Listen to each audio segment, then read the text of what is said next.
¿Qué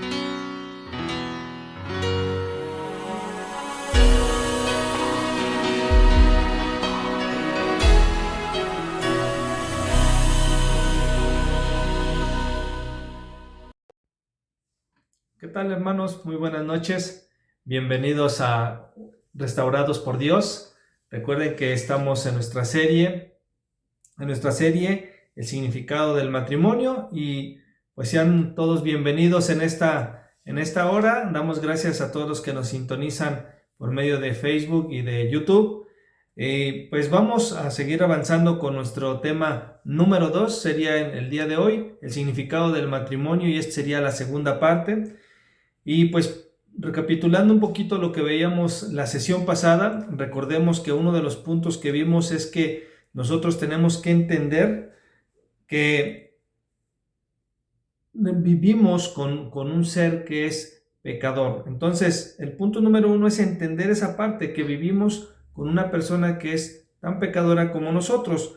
Y digo, debemos de entender porque podemos saberlo, podemos conocer que sí es así. Pero si no lo entendemos es cuando surgen los conflictos, surgen los problemas, y como decimos por ahí coloquialmente, pues no nos ha caído el 20 que vivimos con una persona que lucha con sus pasiones, que lucha con sus pecados, que lucha por agradar a Dios. Sin embargo, esto no quiere decir que entonces porque esa persona lucha contra eso, vamos a solapar o vamos a permitir las malas acciones de nuestro cónyuge, en este caso como matrimonios.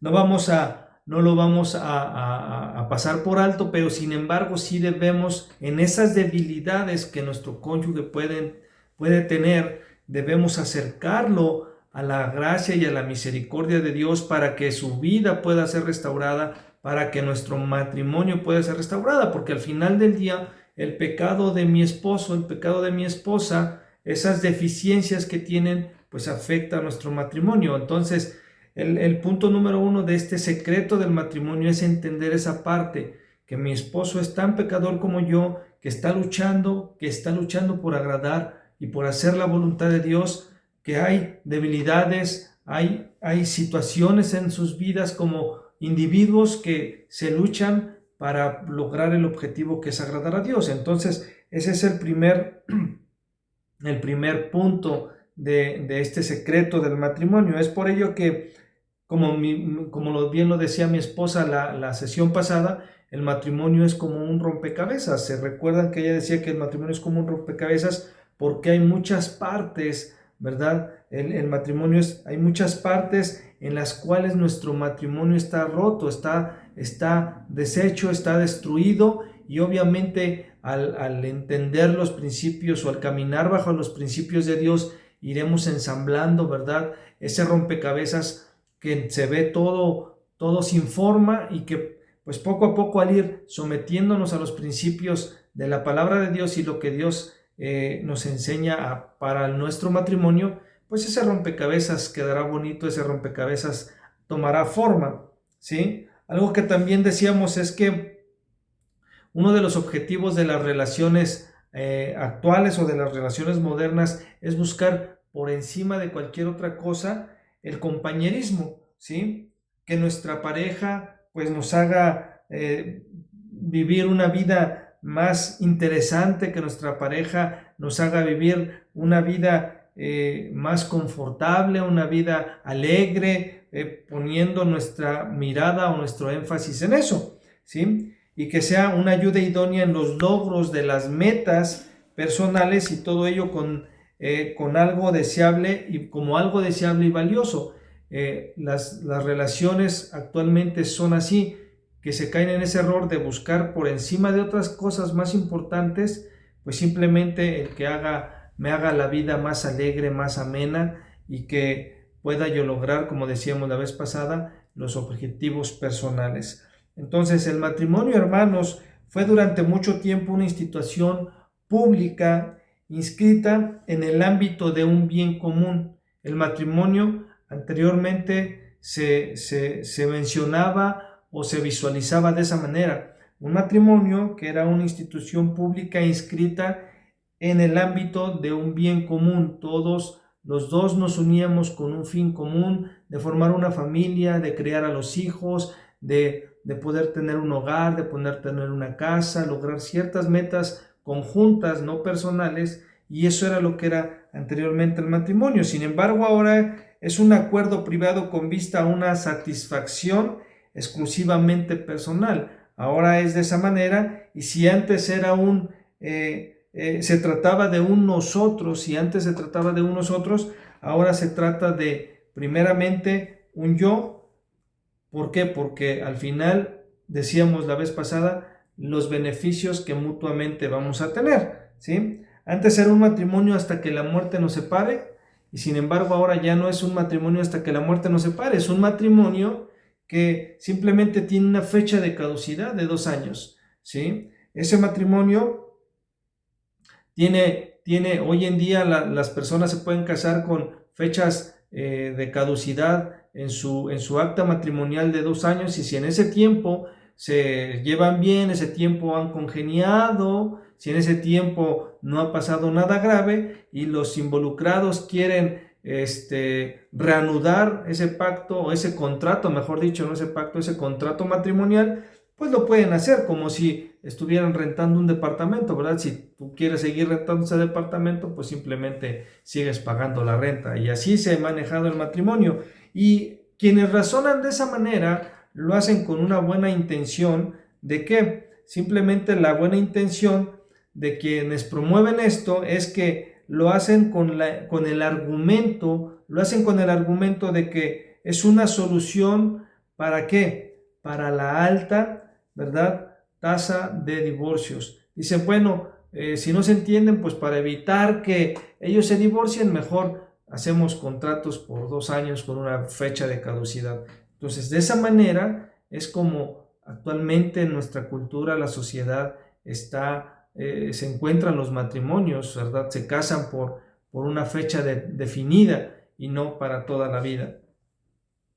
Y bueno, pues como bien lo decía mi esposo, el decir ahora en la actualidad, en la modernidad, dicen los matrimonios, pues yo me fijo que cumpla mis expectativas, yo me fijo en que sea compatible, y estamos esperando esa parte en la cuestión de que tiene que ver esto con el egoísmo de nuestro corazón. Sí, que buscan la persona ideal, la persona que cumpla esas capacidades o que esas cláusulas que yo estoy buscando, una pareja ideal, como dicen por ahí. Sí, y estas relaciones modernas, pues hoy en día es porque, como bien lo dice mi esposo, ¿no? Nos fijamos más en otras situaciones, y ahora muy altamente está en la atracción física, en la química, pues incluso sexual, y caemos en ese error, ¿no? Muchos matrimonios caen en ese error y decimos, pues no importa, yo sé que con el tiempo lo voy a cambiar, o yo sé que con el tiempo lo decide, ¿no? O el tiempo lo cambia, o incluso con un beso cambiamos a ese sapo, ¿verdad? Entonces, hoy en día, pues lamentablemente piensan las personas así, ¿no? Como todo fue fundamentado, lamentablemente, en algo físico, en una atracción sexual, pudiéramos decir, cuestiones emocionales, pues ahora sí realmente que estamos dentro de un matrimonio, que estamos viviendo juntos, pues vemos al logro que se lleva dentro, cuando son las A personas Shrek. A Shrek. muy en su ira, ¿no?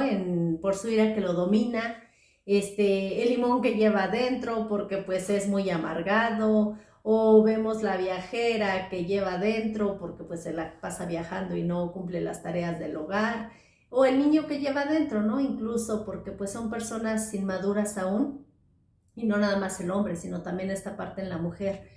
Y es cuando decimos, ay, ¿qué hice? ¿No? Y nos damos de topes en la cabeza. Pero realmente centrémonos en que nosotros, ni yo como mujer puedo cambiar a mi esposo, ni mi esposo me puede cambiar a mí. No podemos cambiar a las personas, el único que puede hacerlo es el Espíritu Santo. Es nosotros en la oración, pero Señor, ayúdame a cambiar primeramente a mí, pero también a mi cónyuge. Primeramente a mí, pero también a mi esposo y a mi esposa, ¿no? Entonces, es esa parte en donde dice la misma escritura, ¿no? Que no debemos apoyarnos en nuestra propia prudencia. Y esto lo vemos en Proverbios 3, del 5 al 8. Dice, fíate de Jehová de todo tu corazón y no te apoyes en tu propia prudencia.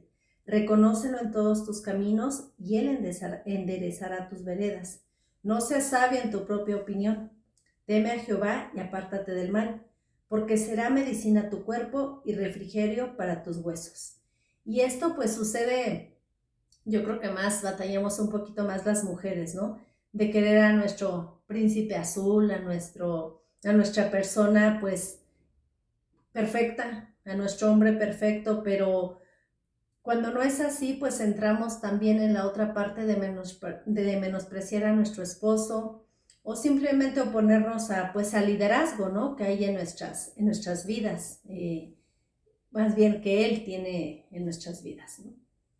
Sí, y en esa parte que es mi esposa, en lugar de que como mujeres puedan ser impulsoras o motivadoras para que ellos puedan asumir el liderazgo que pues obviamente Dios ha puesto al varón, le hacen más pesada simplemente el camino. Cuando la mujer se ensaña en simplemente oponerse a ese liderazgo, en querer manipular, en querer controlar la parte que le corresponde al esposo, simplemente le son una carga al esposo en el camino, pues obviamente en el camino de Dios, o frustran todos sus intentos por hacer el esfuerzo que hacen, ¿verdad?, para que puedan cumplir ese liderazgo.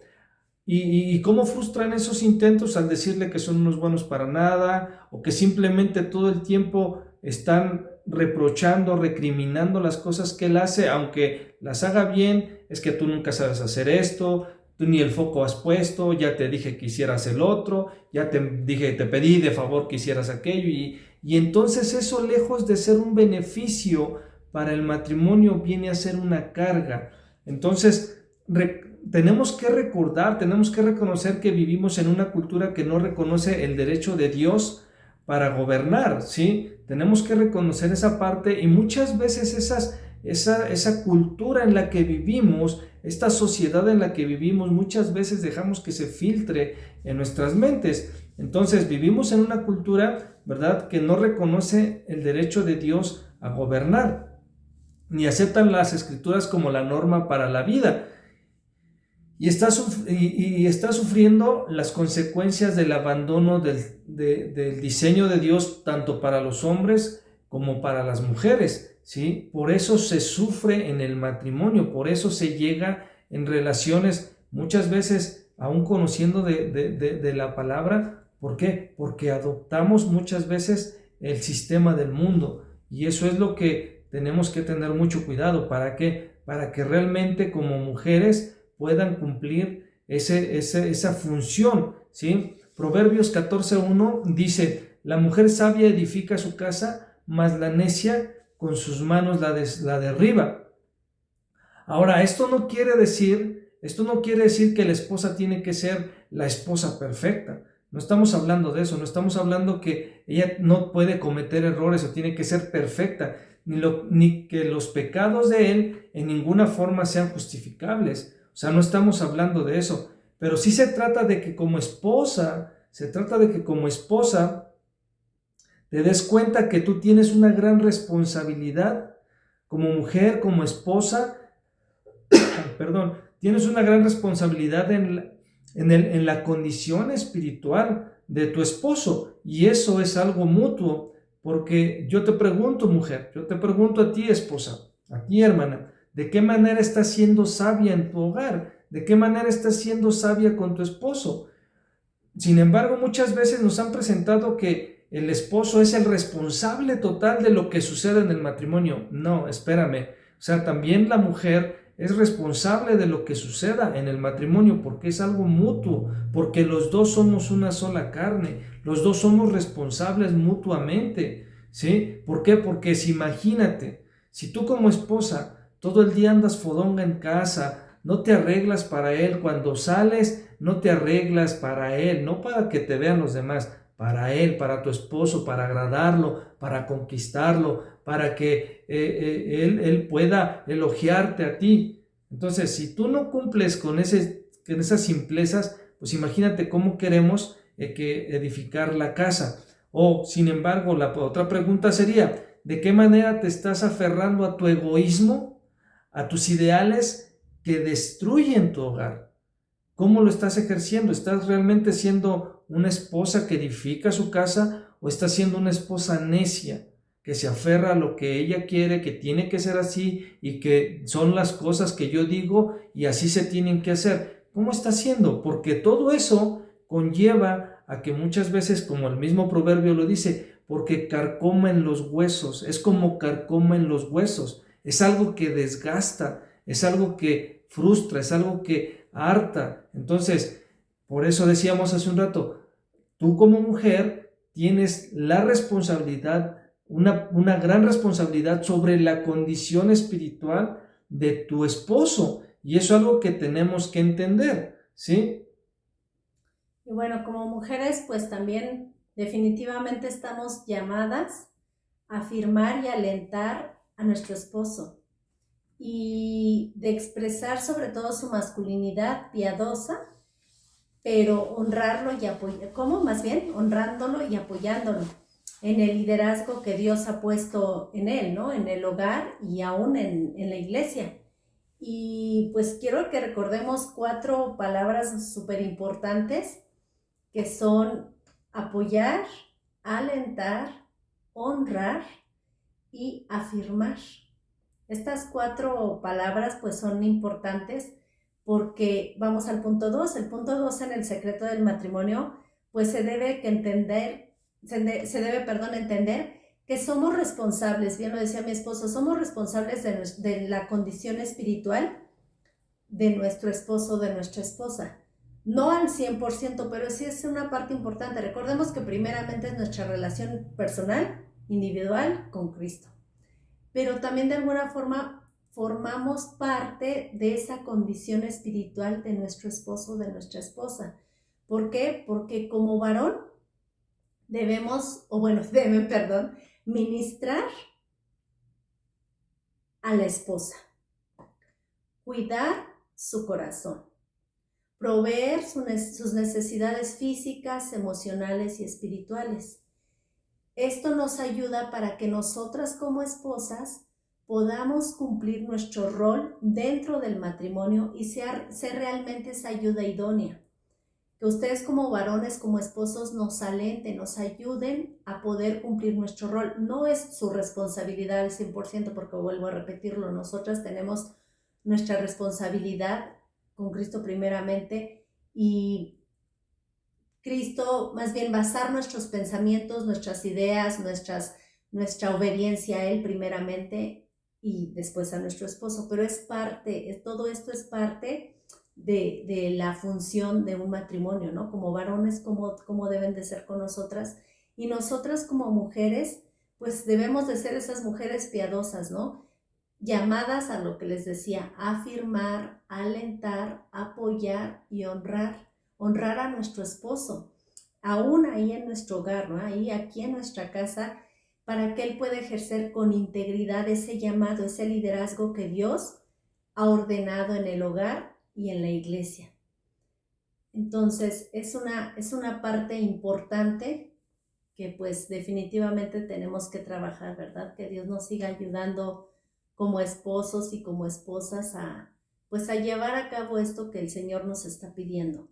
Es a quitar ese egoísmo en nuestro corazón, quitar el decir, pues yo quiero que se hagan así las cosas y cuando yo digo, no, definitivamente no, porque recordemos que los dos somos pecadores, recordemos que los dos estamos aprendiendo y que finalmente somos un equipo. No es yo lo voy a hacer porque yo quiero y porque yo le quiero ganar y porque yo quiero mandar, no, sino definitivamente dejar que Dios more en nuestros corazones y pueda dirigir nuestro matrimonio, dirigir nuestra vida.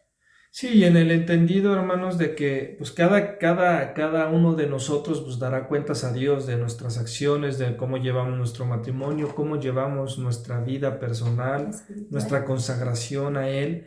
Entonces, eso es en el entendido de que cada uno es responsable. O sea, no quiere decir que si mi esposa no cumple su función de afirmar, de alentar, de honrar y de apoyar, entonces yo le voy a echar la culpa a ella y decir, es que porque tú no hiciste eso, entonces yo por eso mi vida espiritual está como está. No, y viceversa. Si a lo mejor el varón no está cumpliendo con ministrar el corazón de su esposa, con cuidar el corazón de su esposa, con proveer sus necesidades tanto físicas, emocionales, espirituales, materiales, y si el varón no lo está haciendo, entonces yo tengo la excusa o yo tengo el amparo o el afuero, ¿verdad? ¿De qué? De cumplir mi rol como esposa dentro del hogar. Entonces, es algo independiente que debemos realizar, pero a la vez es algo mutuo, que los dos nos cuidamos. Entonces, por eso el punto 2 del matrimonio es que debemos entender que somos responsables de la condición espiritual de nuestro cónyuge. El segundo secreto del matrimonio es eso. Yo soy responsable de la condición. ¿Por qué? Por las cosas que me conciernen a mí para que su condición espiritual pueda crecer, es decir, para yo ayudarlo a crecer a mi cónyuge en el rol que Dios ha determinado para cada uno de ellos. Entonces, hermanos, hasta aquí nuestra enseñanza del día de hoy. Damos gracias a Dios por su tiempo, por sus vidas, porque yo sé que usted se toma ese tiempo o hace ese espacio para poder tomar esta enseñanza. Y bueno, oramos a Dios que esto esté enriqueciendo sus vidas, esté enriqueciendo sus matrimonios. Es el objetivo, para que podamos ser más a la imagen y a la semejanza de nuestro Dios respecto a nuestro matrimonio, y como lo he dicho, podamos ser un matrimonio conforme a su corazón. Entonces, si Dios lo permite, nos vemos en la próxima sesión. Les mandamos un abrazo y un saludo a la distancia. Dios con ustedes, que pase una excelente noche. Hasta luego, hermanos. Dios les bendiga. Bendiciones.